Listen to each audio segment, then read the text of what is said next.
Good morning, students. I am your professor A. Vijay Kumar.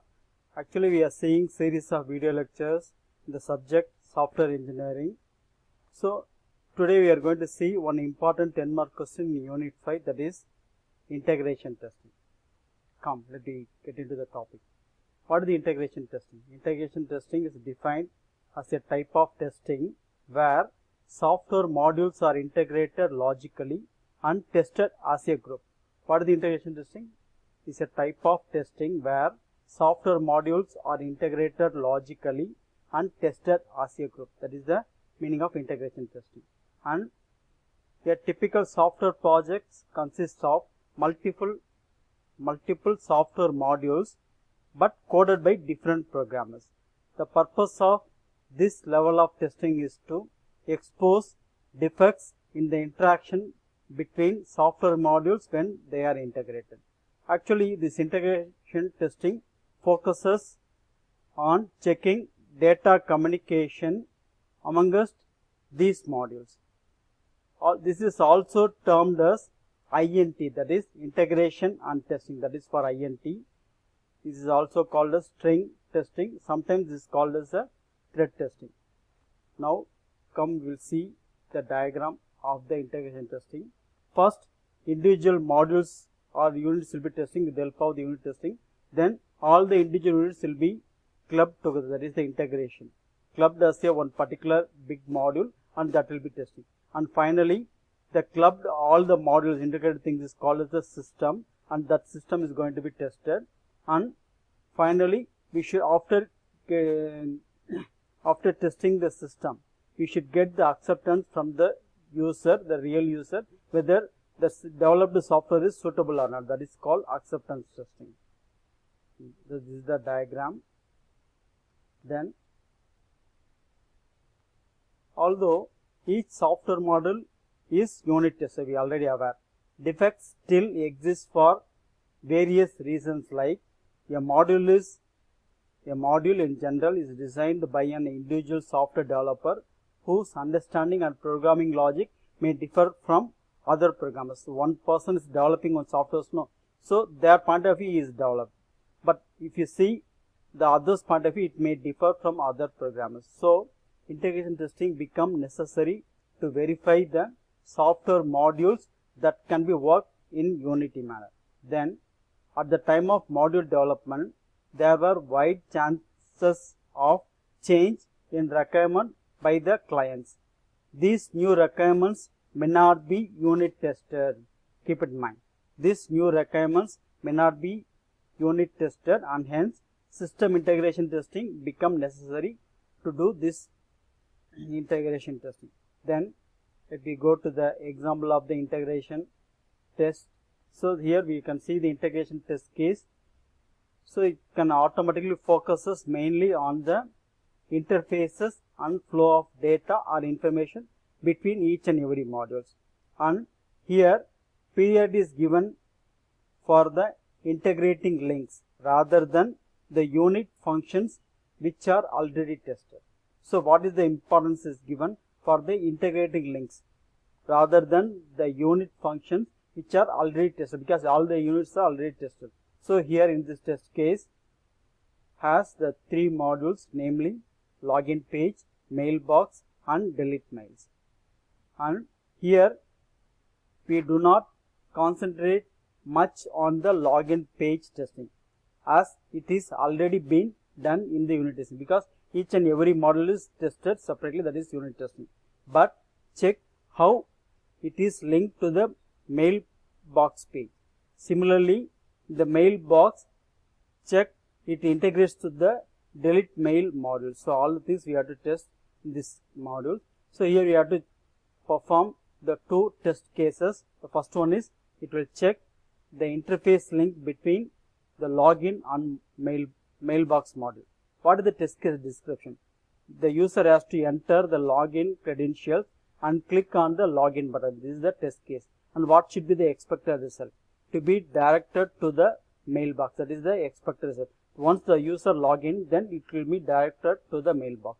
Then the second case, check the interface link between the mailbox and delete mails module. So here, what is the test case description? From mailbox, select the email and click the delete button. Selected email should appear in the deleted trash folders. That should be the expected results. Then there are various approaches, strategies, methodologies of the integration testing what we have to perform. Actually, it will be a two approach. One is the Big Bang approach. Second one is the incremental approach.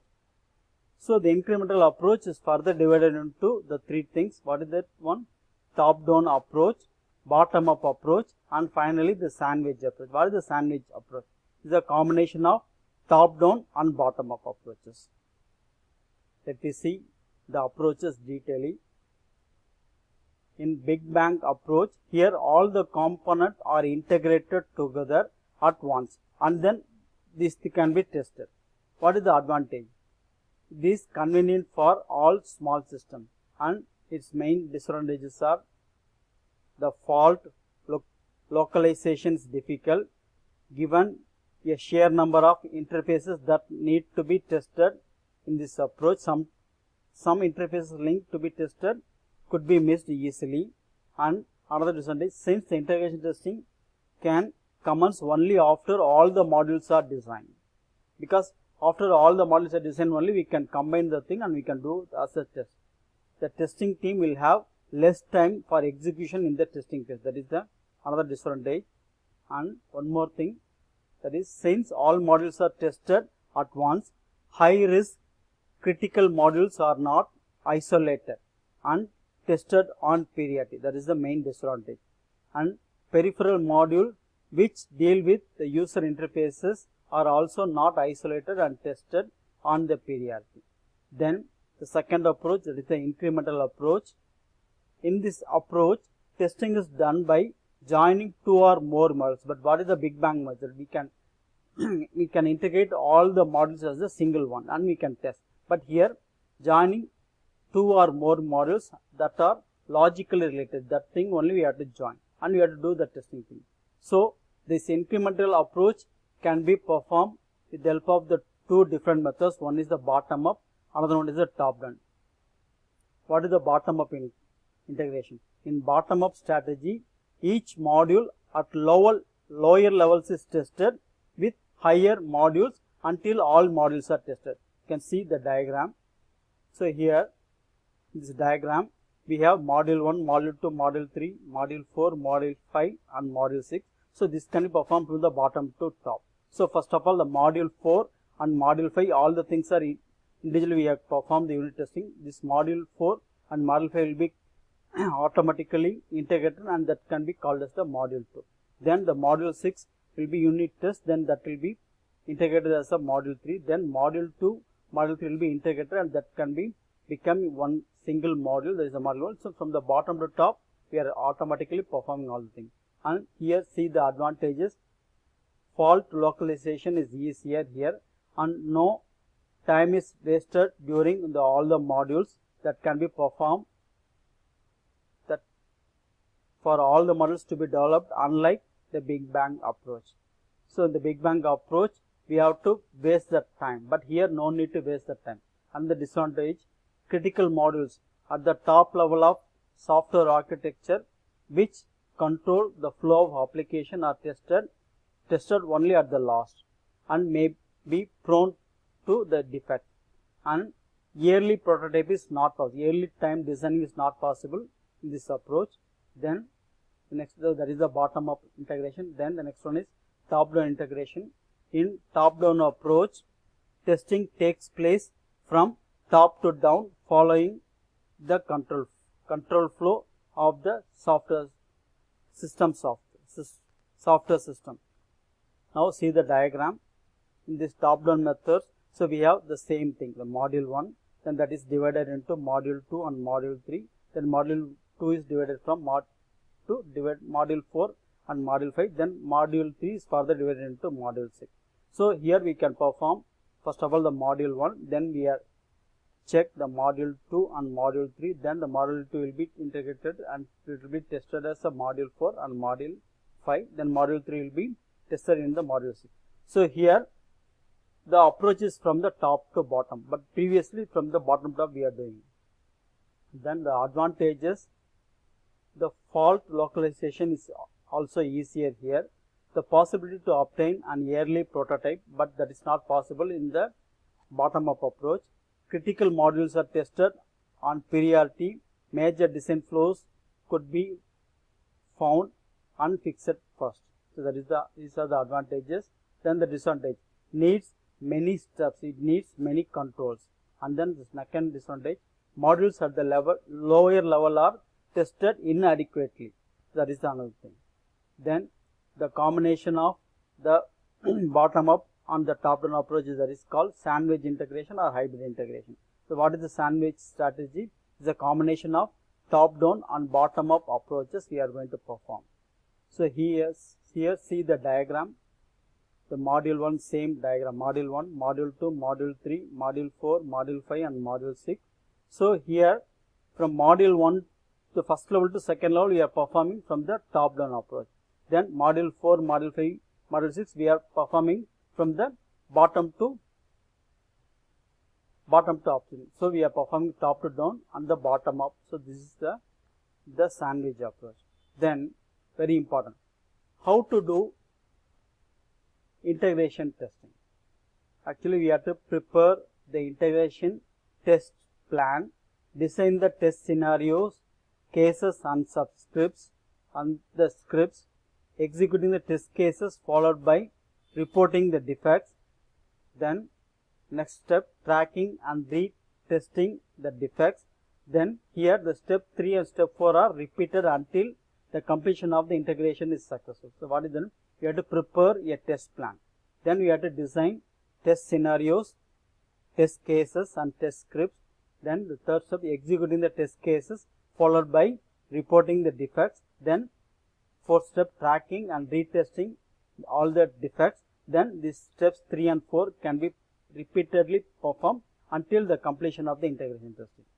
Then the brief description of the integration test plan is given. So actually I prepared, this is for your theory part of you, so you can go through this one, means this can be easily understandable. So the brief description of the integration test plan is given. Then the entry and exit criteria of the integration testing. What are the entry criteria? Unit tested components or modules, that is the first one. All high prioritized bugs fixed and closed. All modules to be code completed and integrated successfully. Integration test plans, test case, scenarios to be significant, signed off and documented. Required test environment to be set up for integration testing. Then the things for the exit criteria. So previously we have seen the entry criteria, this is the exit criteria. Successful testing of the integrated application. Executed test cases are documented. All high prioritized bugs fixed and closed. Technical documents to be submitted followed by the release notes.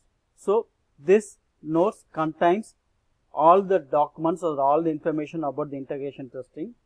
So you can just to go through this video one time. Second time you can just to close your eyes and you can just listen my audio. Then you can aware what are the key points of for the integration testing. Then actually I prepared and given this thing for your theory point of view, because theory you are going to write now. For that purpose only I created this video and I highlighted the important keywords.